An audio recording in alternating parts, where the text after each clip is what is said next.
Pankaj, you spoke to the management just a short while back. What did you start off asking? Anand, I spoke to them once they announced their restructuring, and I started by asking them that what is the asset monetization that they are doing? Briefly, what is the business organization that will lead to a better debt profile? Let's listen in. It's a composite scheme of demerger, which basically through one demerger and a series of 3 slump sales will result in 4 legal entities. It basically helps us to put our businesses in different business verticals, thereby increasing the efficiencies of the operations. Will the ferroalloy steel business and the mining business will be separate listed entity now? Can you throw some light on that? For the Hisar, the ferroalloy will be together, ferroalloy and Hisar Stainless Steel in one entity. And then in Odisha, we will have 3 entities. One will be a pure stainless steel entity in Odisha. One would be a entity where carbon steel would get manufactured. And then the 4th entity would be a cocoa one. Just wanted to understand it on the simpler step. You have 2 main plants. Will that be listed into 3 separate units or 4 separate units?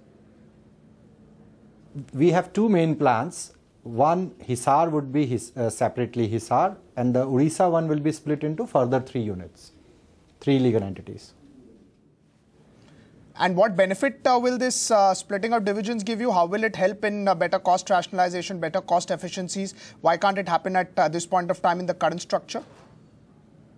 Basically, this helps us get into, like I explained, into operational efficiencies. It also helps us to unlock the value for the shareholders. For JSL in particular, the legal entity JSL, it helps us to reduce the debt. Well, whenever we've seen any such big business being split into 3 or 4 divisions, there is generally always a possibility of roping in a strategic investor. Anything that you can share with us? Will this structure now help the company to go ahead and rope in a strategic investor in the future if needed?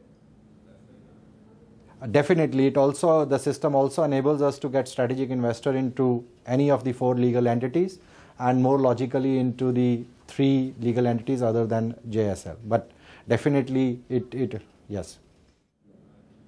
So about 8,500 crores of long-term debt is what you have.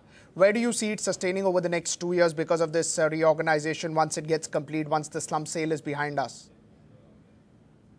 In the next 2 years, I am not wanting to make any predictions here at this moment, but as a result of this particular scheme, the debt should come down in excess of 5,000 crore. It should come down by in excess of 5,000 crores in JSL. Will this 5,000 crore number that you gave us, does that include the strategic investor if any time in the future you get, as well as all the synergy benefits on an optimistic scenario? Yes, it includes. This is basically because of the scheme, the 5,500 crore, which would come down. Okay. Okay, so that was the restructuring plan and the corporate action. But stainless steel prices, how have they fared? Have they been on the lower side? How is the demand scenario? How is the environment looking for stainless steel? We know for the normal steel, it's not looking particularly that great as far as volume outlook is concerned. See, stainless steel is a product which is used in everyday life. Almost every part of your day you use stainless steel. So the growth has to pick up. The major thing is that the government policies pertaining to various imports and stuff, they need to improve. So we are working on those fronts as well. The demand is already there and demand is growing at a steady pace of 8 to 10%.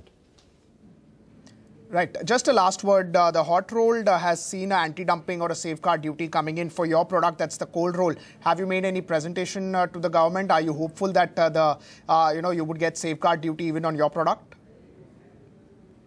Yeah. The petitions are pending with the government of India, and government has to take decision on that. And we are hoping that government should take those decisions pretty soon.